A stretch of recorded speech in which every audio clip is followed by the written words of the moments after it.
que só daqui chora. É regra da igreja, mas aqui, ó.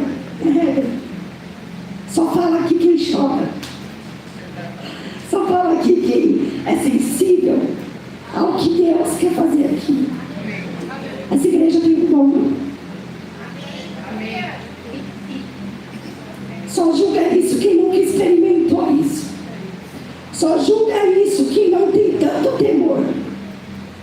Só julga esse comportamento quem é egoísta. Mas eu não vou ficar fazendo desabafo, eu quero te convidar para ler um texto. Glória a Deus. Nós estamos no terceiro dia. Terceiro dia de viver o sexto cheio. E eu quero te convidar para você abrir sua Bíblia comigo no livro de Êxodo, capítulo 24.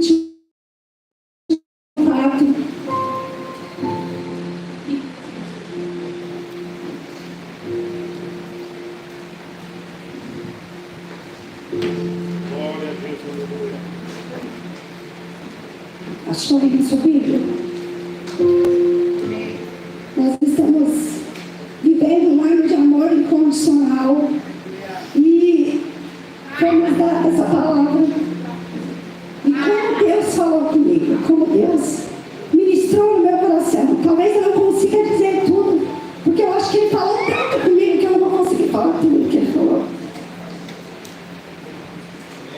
Quase que eu não conseguia hoje. Eu ia até passar o dia, porque, para quem não sabe, para quem está mais perto, sabe? Eu peguei qualquer luxo no Natal.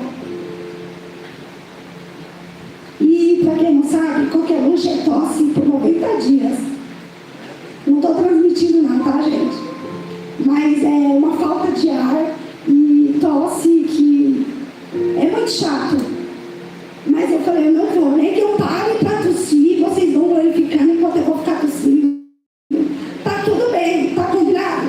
Então eu já estou avisando, se eu parar para tossir, vocês têm a obrigação de, no meio da minha tosse, ficar adorando a Deus. Pode ser assim, combinado? Vocês vieram aqui para quê? Não foi para isso? Então pronto, não depende de mim, depende da sua oração. Se eu parar, já está combinado. Vamos, eu vou tossir e vocês vão adorando a Deus, amém? Abre seu texto comigo, que diz assim, eu vou ler do 1 em diante, mas eu vou parar aqui no 4, tá bom? Diz assim, então falou Deus todas essas palavras, eu sou o Senhor teu Deus, que te tirei da terra do Egito, da casa de servidão, não terás outros deuses diante de mim. E o versículo 4, eu queria que você lesse comigo, todos juntos. Não farás para ti imagem de escultura, Nem uma semelhança do que há nem em cima do céu, nem embaixo na terra, nem as águas debaixo da terra. Entendeu? Hipótese alguma, lugar nenhum, instância alguma. Essa foi a ordenança de Deus para com o povo. Pode fechar sua Bíblia se você quiser. Daqui a pouco a gente vai abrir. Em vez de você fechar, abre já então. No livro de Romanos. Depois a gente já dá uma sequência, você não precisa ficar procurando. Romanos capítulo 15, versículo 5. Nós vamos ler o 5 ao 7 apenas. Mas só deixa marcado aí, Romanos 5, desculpa, 15, nós vamos ler do 5 a 7, tá bom? Glória a Deus. Aleluia.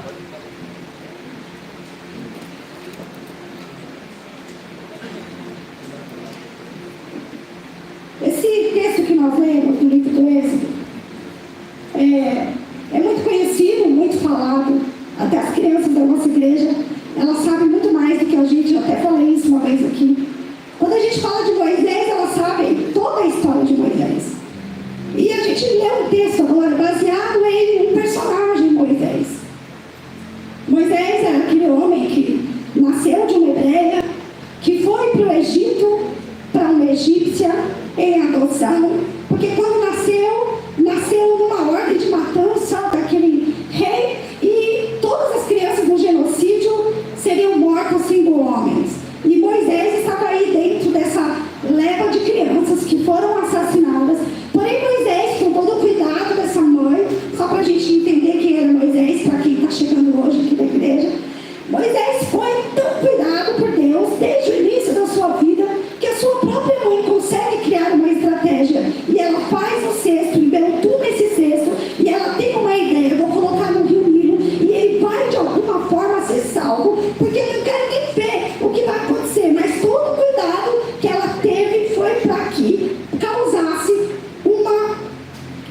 o seu coração por um livramento através dessa estratégia.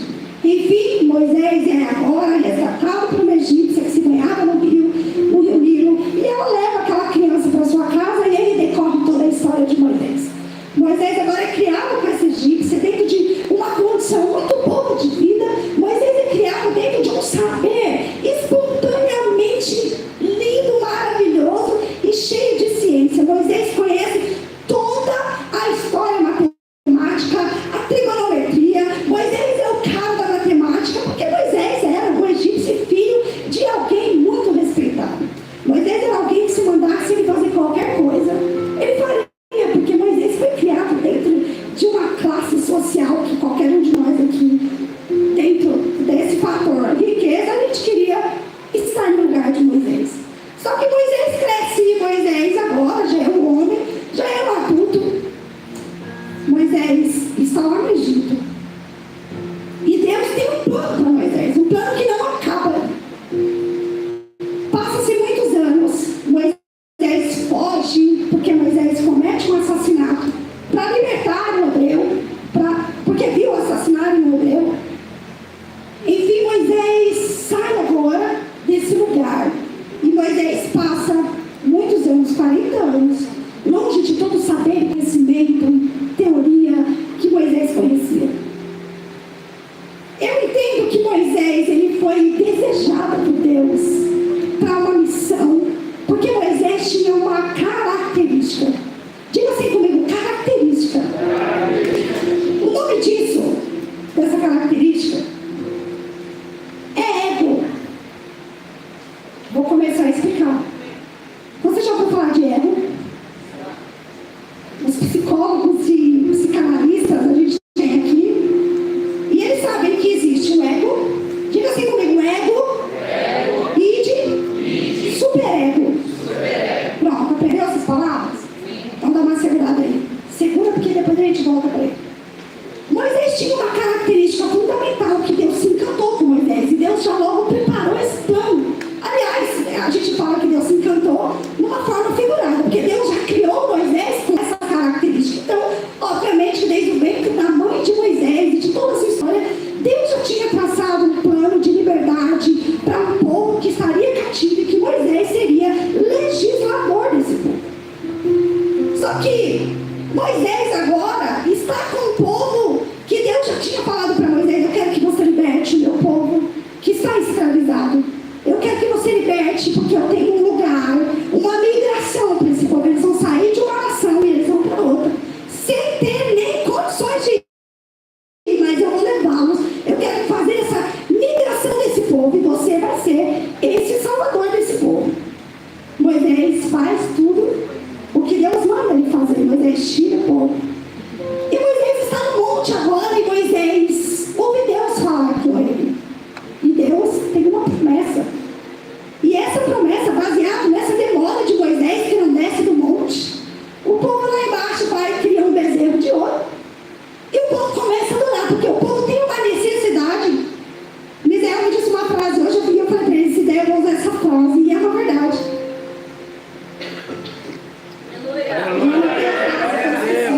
Obrigada. Pode ser de novo.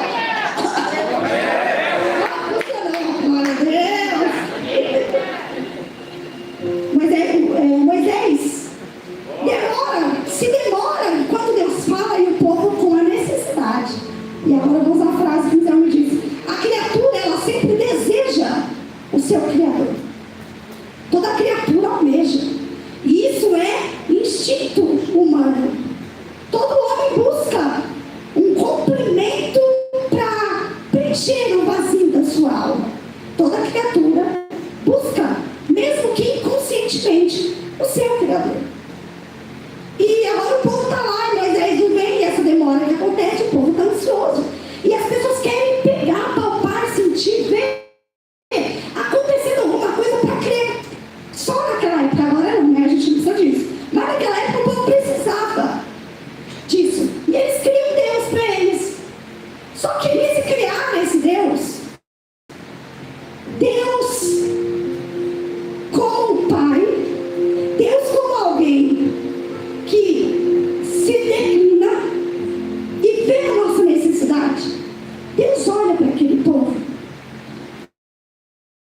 Vou compartilhar com você um pensamento meu. Eu imagino que Deus, ele olha e ele logo fala assim: o meu plano vai ser feito.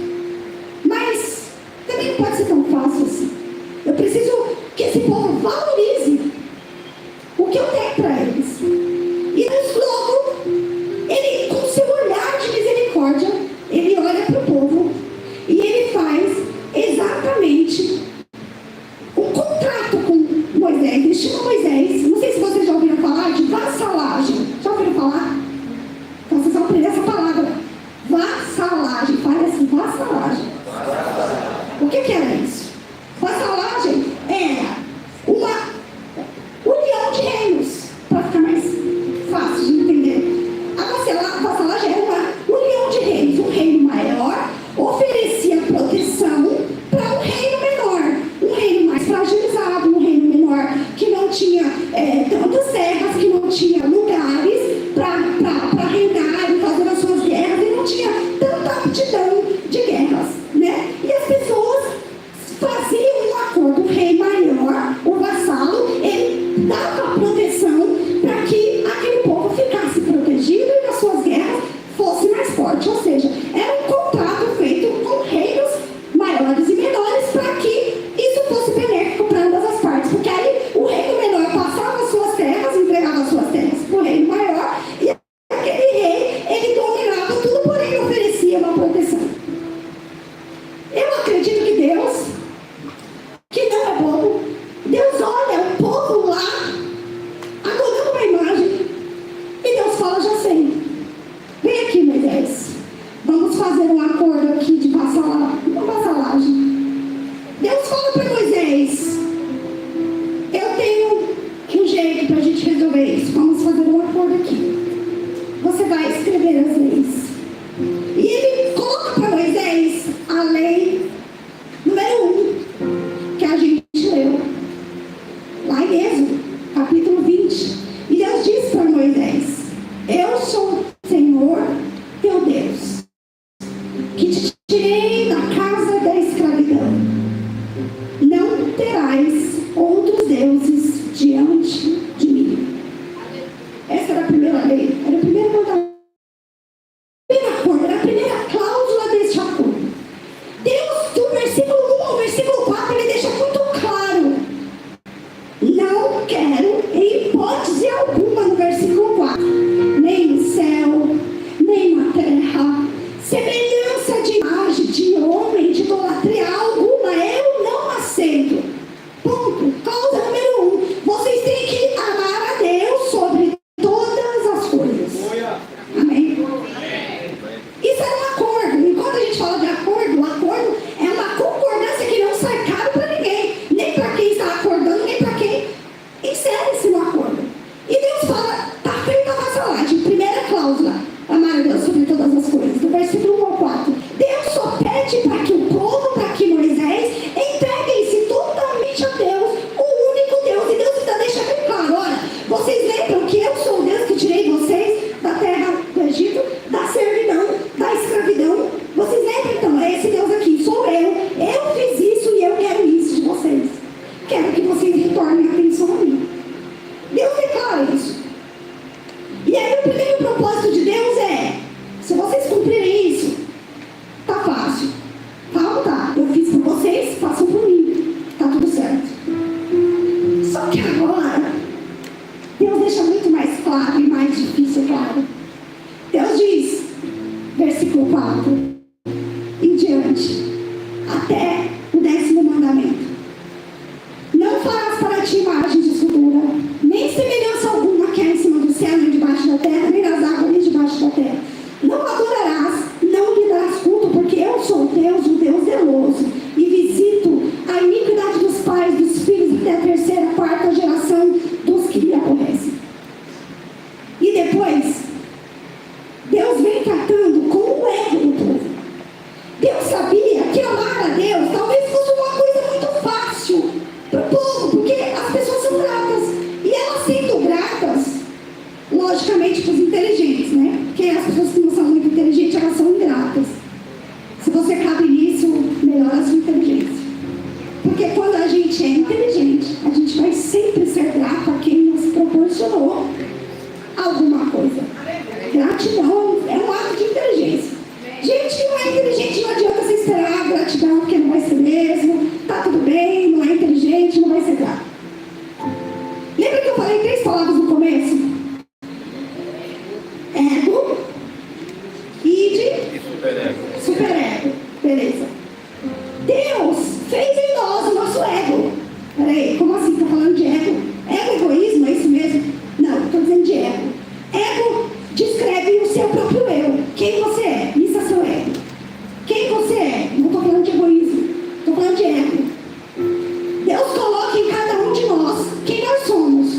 Nós somos esse ser formado por uma inteligência, por uma consciência, por um inconsciente, por um subconsciente. Nós somos essa pessoa. Essa trilogia do id, ego e superego vai nos descrever o porquê que às vezes Deus chamou um para cura, outro para profecia, outro para tecladista, outro para pregar, outro para... Nós temos o nosso ego, nós somos comportados por quem nós somos, pelas minhas qualidades, minha personalidade. Deus chamou Moisés para tal missão, porque Deus sabia que Moisés, mesmo que Moisés reconhece a sua fragilidade, e ele diz: Deus, eu não posso, porque olha para mim, eu fiquei 40 anos destreinado, eu fiquei 40 anos no deserto, fiquei 40 anos sem falar bonito, aliás, eu sou gato, eu tenho uma certa dificuldade em público. Aí Deus falou: é por isso que eu quero você, Moisés, porque você reconhece a sua dependência de mim. É por isso que eu quero você, Moisés, porque você não é um cara que é um cara, você é um cara que depende de mim. É você, Moisés, que eu preciso. Pode aplaudir.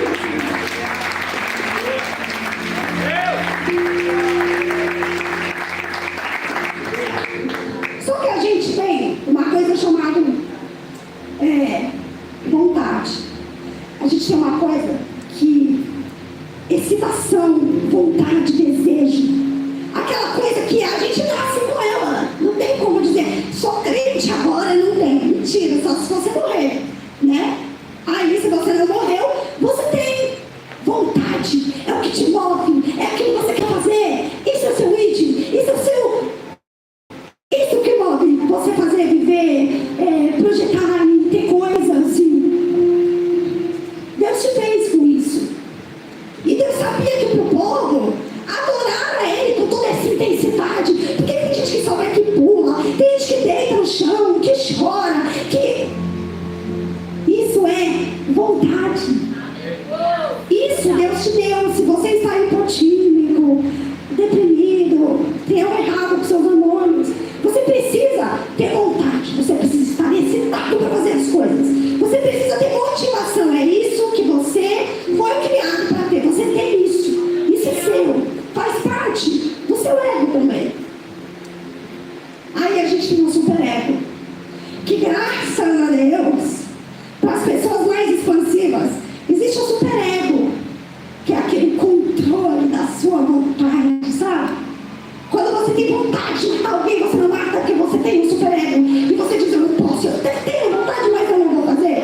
Você tem um superego que te controla, que te faz viver em sociedade. A gente vai se adaptando ao meio, à sociedade, a gente vai se adaptando ao meio que a gente vive, as pessoas, né?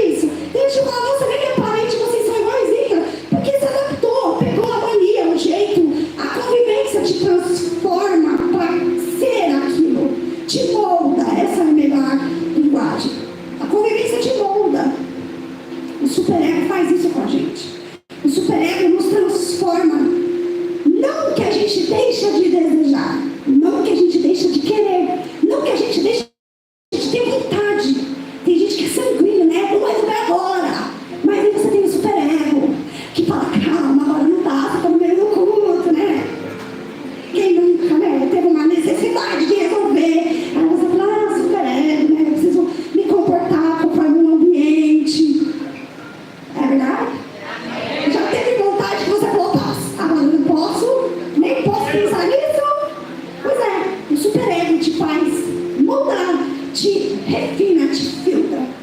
Sabe, eu vou dar um exemplo muito simples.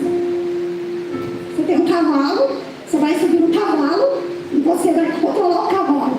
É mais ou menos isso. Você tem o ego, o id, o superego, que os três, né? Um dá vontade de fazer, o outro você monta e o outro você tem as rédeas do cavalo. Parece bobo, mas é só para você entender e voltar para o texto. Quando Deus nos fez, a gente foi feito cabidos de conhecimento. Nós fomos feitos para um culto racional, era essa palavra. Nós fomos feitos para um culto racional, com inteligência. Deus não criou seres ignorantes. Não, nós até nascemos ignorantes, que significa sem conhecimento. Depois a gente vai alcançando o conhecimento e não somos mais ignorantes. O nosso culto diante de Deus, servir a Deus, é agir de forma inteligente e intencional. Amém? Você não está aqui porque você não entende nada do que você está fazendo e você acabou vindo parar aqui por um anjo que te buscou na sua porta e te trouxe. Não, você está aqui porque você é inteligente. Você decidiu estar aqui. Você sabe que esse é o melhor lugar para você estar. Você sabe que se você estiver aqui, Deus vai ser bondoso. Por mais que você não mereça, nem eu, mas Deus é tão bom que a gente estando aqui para nos honrar. Então isso é um ato de quê? Inteligência. Não foi o anjo que bateu na sua porta e falou, vamos lá que eu te levo na minha asa, pendura aqui. Não foi. Nós oferecemos a Deus um culto racional. Nós oferecemos a Deus com intenção. A nossa intenção, seja ela de que forma que é, nós sabemos como estamos agindo. Porém, o ser humano é tão assim, incapaz de ajudar a Deus com a sua própria salvação. É verdade? Vocês concordam com isso? Ou tem alguém aqui que acha assim, não, eu nem preciso de Deus, né? Porque eu posso me salvar. Tem alguém que pensa assim? Eu vou respeitar se o seu pensamento tem.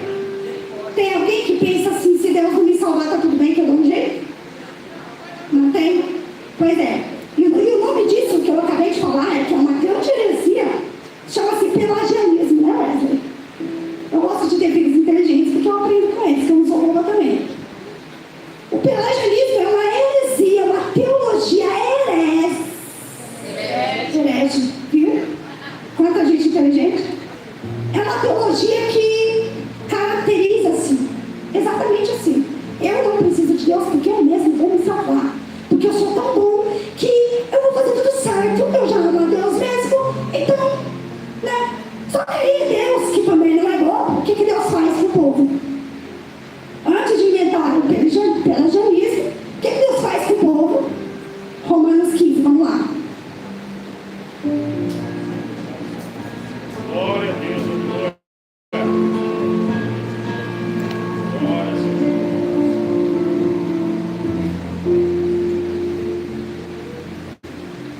Versículo 5, como todo mundo já tinha aberto a Bíblia, diz assim, ora, o Deus da paciência vos conceda um meio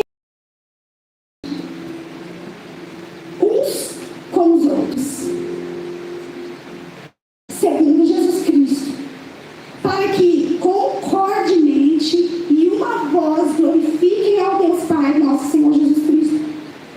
Portanto, acolhei-vos uns aos outros, como também Cristo nos acolheu para a glória de Deus. Ainda disse mais, digo que Cristo, constituído ministro da circuncisão em prol da verdade de Deus, para confirmar as promessas feitas a nossos pais e para os gentios glorificarem a Deus, por causa da sua misericórdia, como está escrito. Por isso, eu te glorificarei entre os gentios, cantarei louvores ao teu nome. Amém. O versículo 7 diz assim, portanto, acolhei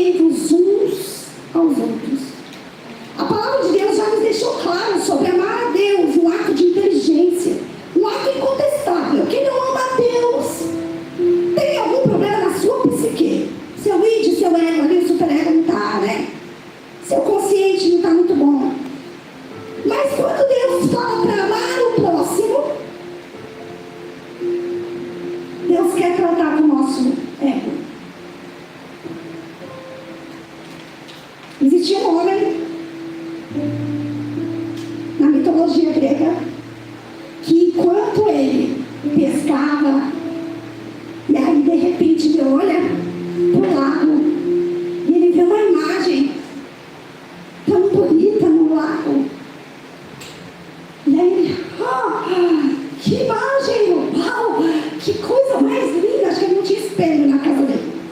Quando ele se olha no espelho daquela água e se encanta e se apaixona por si próprio, o que acontece com ele? Ele morre afogado. E daí nasceu o narcisismo.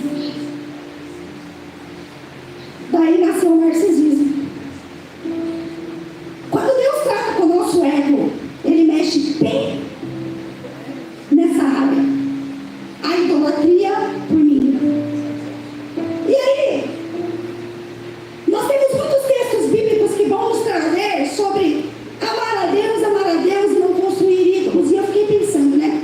O próprio apóstolo Paulo, ele dizia para a igreja de Corintos: fugir dos ídolos, meus amados. E aí eu fiquei pensando, poxa vida, mas ele falou isso dentro da igreja, foge dos ídolos? Parece incongruente, né?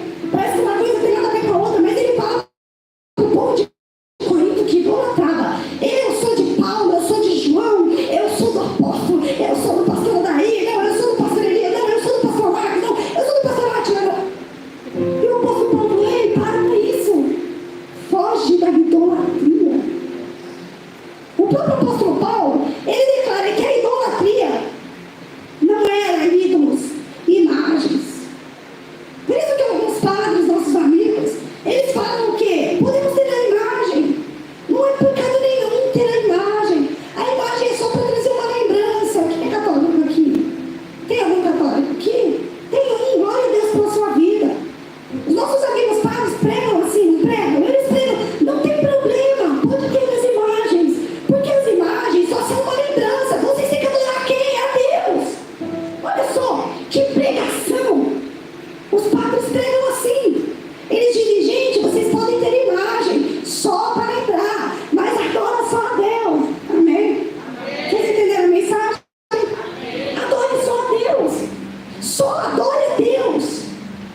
E eu contei aqui uma vez, e só que eu lembrei agora, a minha avó, ela foi evangelizada pelo padre da igreja dela.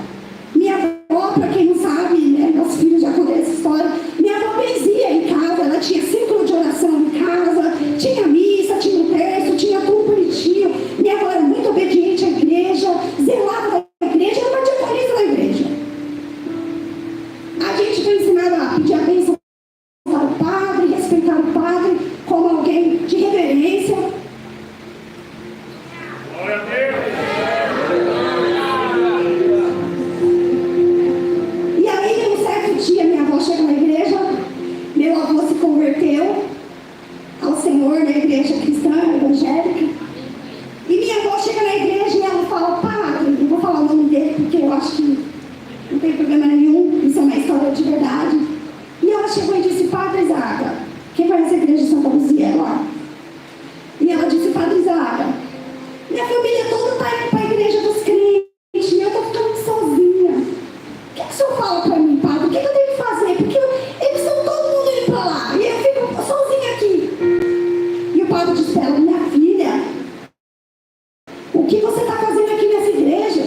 Vai acompanhar a sua família. O Deus vivo está lá. Amém? E aí ela foi, e agora todo mundo foi, e agora está todo mundo lá, reverenciando ao Deus vivo. É isso. E a gente precisa entender que a mensagem subliminar que a gente escuta é: pode ter os ídolos, pode ter, não tem problema, pode ter a sua imagem, mas é só para você lembrar, porque a adoração é Deus.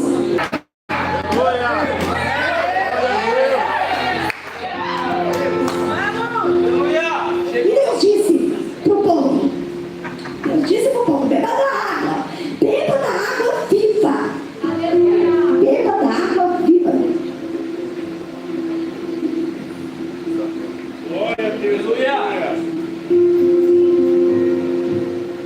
Hoje, a maior dificuldade minha, sua, do católico, do não crente, do ateu, de todo mundo, não são os ídolos. Repita comigo: não são os ídolos. Não são as imagens. Sabe por quê? Porque ninguém anda carregando imagem para dizer que é idólatra 24 horas do dia. Mesmo a minha avó, que tinha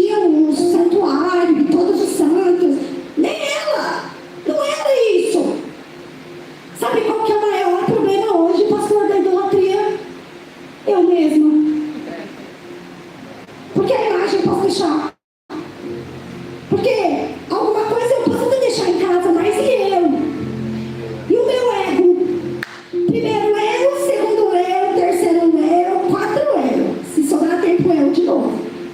Meu Deus. Quando Deus disse, vocês têm que me amar porque eu sou aquele que livrou vocês, ok, te amamos, Jesus. Mas quando Deus diz, agora ame o próximo, pastor, como a ti mesmo. Aí primeiro eu vou lembrar de mim, depois de mim, depois de mim, depois de mim, depois de mim.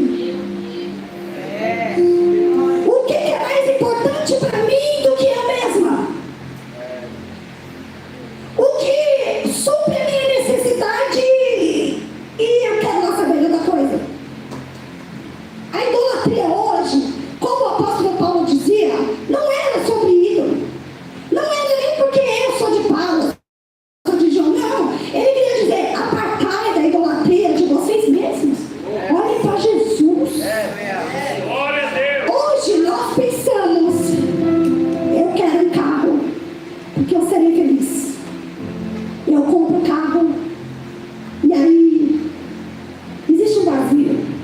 Aí eu quero uma casa na praia, e eu compro a casa na praia, eu também tenho carro. Aí existe um vazio. Aí eu compro, preciso de um emprego melhor, porque eu só ganho 2 dígitos, agora eu quero ganhar 3 dígitos. E aí eu consigo a casa, eu consigo o carro, e eu consigo o emprego. E aí eu ainda tenho um vazio. E a criatura, ela anseia pelo seu Criador. Todo preenchimento desse vazio não será suficiente até você preencher pelo seu próprio Criador. O vazio da nossa alma cabe certinho Jesus. Não são coisas, não são pessoas, não são nada. Uma vez eu ouvi isso e eu repito isso porque Deus tem me ensinado assim. Eu amo meu marido, ok. Eu amo os meus filhos, ok. Desculpa, não amo vocês mais do que Deus. Não amo os meus filhos mais do que Deus. Não amo.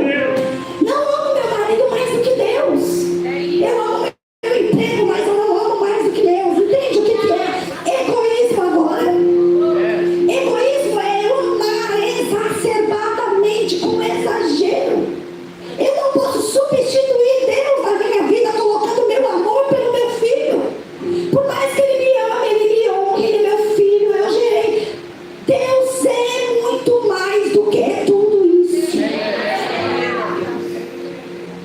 A gente precisa começar a entender que o amor de Deus, ele é incondicional. O nosso amor a Deus deve ser incondicional. Glória a E Deus. a gente só vai conseguir entender esse amor de Deus a Deus incondicionalmente quando coisas valerem menos, quando pessoas valerem menos, quando a gente valer menos. A gente canta que importa que ele cresça, que eu diminua, mas a gente é tão narcisista, porque primeiro eu, segundo eu, terceiro eu e eu de novo. A gente precisa entender que o amor a Deus parece que é até fácil, mas eu só amo a Deus quando eu cumpro todos os outros mandamentos. A idolatria não pode estar no meu coração. Tudo que está no meu coração vai para Deus. Tudo que eu coloco no meu coração ofusca a glória de Deus. Toda a idolatria que eu levo para o meu coração vai atingir diretamente a minha adoração a Deus. Onde está o teu tesouro? Onde está o teu amor? Onde estão as coisas que você idolatra? Quem é você nessa categoria de prioridade?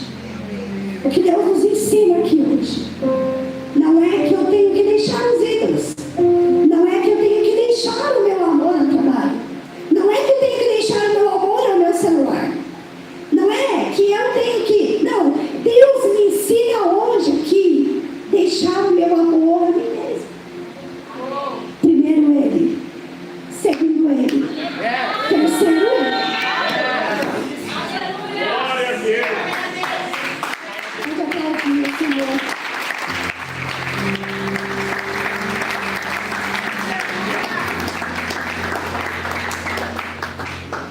Glória. Uma vez eu ouvi assim, e faz pouco tempo isso, Deus falou comigo. E eu trouxe isso agora. Deus trouxe isso agora no meu coração. Alguns anos atrás eu fiz enxerto na minha prega vocal e o enxerto soltou. E eu fiquei com uma deficiência vocal. Eu falo hoje com tranquilidade sobre isso, mas eu tive muitos problemas relacionados a isso, ao meu chamado, a quem eu sou, ao que tem no meu ego, a quem sou eu, a por quê. E um dia Deus falou assim para mim: a minha graça te basta. E eu falei: Senhor, não era essa a resposta, mas valeu, o Senhor me respondeu, tudo bem.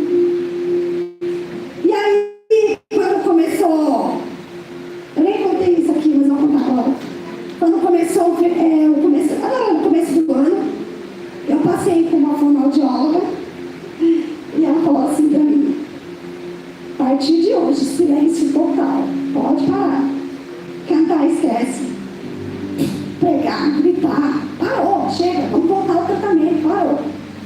E aí, a princípio, eu fiquei bem tentada e eu falei assim: uau, vou voltar, né? Falar bonitinho, vou ter minha voz de novo. Cheguei em casa toda feliz, falei pra todo mundo: a partir de hoje vocês me respeitem, que agora eu vou falar bonitinho, eu vou começar a falar bem educado, baixinho, que eu gosto de gritar. E aí eu vou começar a falar bonitinho. Aí de vez em quando lá em casa eu começava, já tava lá em cima. Aí os meninos, aí tá bom, gente. Aí eu começava a falar bonitinho de novo. E aí chegou um dia aqui, e eu falei assim: hoje eu falo com o Caleb, que eu não posso mais cantar, me tira do grupo, pode parar, parei. Pastor, eu não posso mais pregar, porque agora ele tem que me cuidar. E aí Deus falou comigo assim: que tola. Deus falou comigo assim, sabe, tão claramente, eu não contei isso em casa, estou contando aqui. Deus falou: quem é você? Se eu quiser manifestar minha glória agora, eu faço, mas eu não quero. Glória! E aí eu tomei de novo: Deus não quer. Ele não quer, porque se ele quisesse, ele já tinha feito. O que Deus me quer fazendo? Falando. Como que o médico manda eu parar de falar, gente? Não dá. E Deus falou assim pra mim: que bobinha. Se eu quisesse fazer, eu já tinha feito. E eu recebi agora, nesse mês. E eu recebi essa palavra e me aquietei. Falei: Senhor, tá bom. Quem quiser me ouvir, aumenta o microfone. Eu fico falando pro Lucas, todo dia que eu pego o microfone: Lucas, me ajuda aí, Lucas. Falei. Aí eu fico: Lucas, me ajuda aí, que você sabe, minha voz é ruim. Aí ele vai: aumenta o volume. Aí quando ele aumenta muito, baixa um pouquinho, aí ele abaixa. Aí ele fica muito grosso, aumenta e põe agudo, aí ele põe agudo. E é assim. Sabe por quê? Que ele cresça. Que ele cresça. E eu falo isso sem vaidade. Amém. Eu falo isso sem vaidade, sabe por quê? Porque o meu ego, quem sou eu, foi ele que me fez assim. O que é uma prega vocal para Deus, pastor? Uma só. E olha o estrago que faz. Uma prega vocal só. Zoadinha, sabe? Inchadinha, diferente. Olha o estrago que faz.